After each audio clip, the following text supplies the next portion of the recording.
Wow, this is their answer. This is like Chevrolet's answer to building a Ute. So we've got the El Camino Ute here. And I'm going to say that's a real rare engine. That's like a 409. And what gives them away is that real unique rocker covers. And even the Beach Boys sung a song about that particular engine, if you want to go back and listen to their soundtrack. But the engine's been hopped up, as they would have said in America. It's got a few goodies on it. Edelbrock manifold there.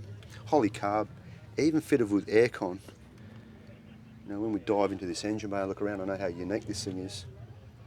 I'd love to know if this was a factory option for this car. I've got no idea, but it's a great choice of engine for this period crack. Oh, is it yours?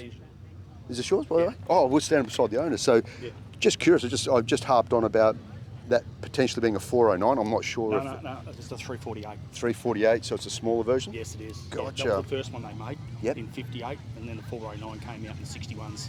Gotcha, yep. And I just had it built, just put a Sig Urson in it to make it idle, just anti-asthmatic. Yes. Running a Carter 6-pound fuel pump with electronic ignition. And if we just dive back a bit, mate. Look, I'm John from Raw Talk, and you're Clyde. So Clive, you're saying that you've got the 348 in it? Yeah, I run the Turbo 350. Turbo 350? Yeah, just a standard tiny little converter.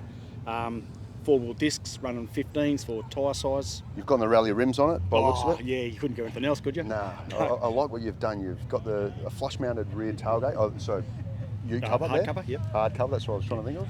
Yeah, it's just strange you come across an American car with the 348, that style of motor, and what made you go for this sort of Ute?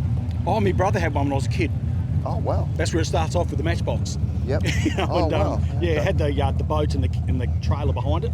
And then I looked at one, I thought, yeah, I'll do a car. And I was looking for one, and then this came up. This belonged to a bloke called Les Moran. Yep. Is this something you built, or is this something you bought? No, I'm a checkbook builder. Ah, so you just decided this is what you wanted, and this is this is your vision for it. The girl just paid the invoice every month. Yep. But I wanted that resto interior. I did 2 lots of hood lining, because the first one I got was herringbone and I wanted perforated, so I flipped that. Yep. 2 lots of wind lace. The first one was vinyl. I wanted cloth. Yep. Explanation on what's going on here. Okay, that's the original air conditioner. Oh, wow. Everything's easy to get until you start getting to like these paint dividers. They're as rare as rock and all shit. Oh, I can imagine. Like we just brought that up on that Riviera back there. So when you're doing this style of restos, trying to find this chrome, these bits, near on impossible. I was lucky they were all with it. They were all with it. I wouldn't think they'd be reproduction. I doubt it. These are made out of brass. The guy had a set and he made them out of brass and chromed them, and they were 200 US. Yep. So, yeah. And you just look at this step-in entry shelf here. Like you've got this modern day car's got a thick sill panel, but this is just all platform. Geez, you put an esky down there, you got that much space. Far out. Beautiful car. Like even this wraparound rear windscreen. Yeah.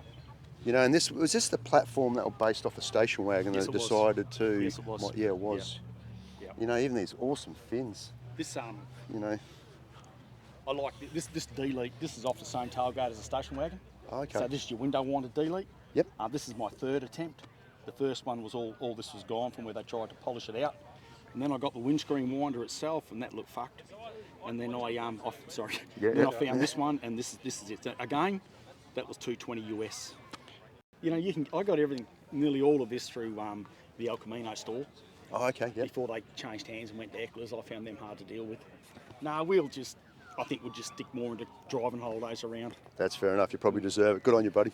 Gently. Gently. Thank you. That's right. Good on you, buddy. Thanks. Have a good day, guys. Thank you.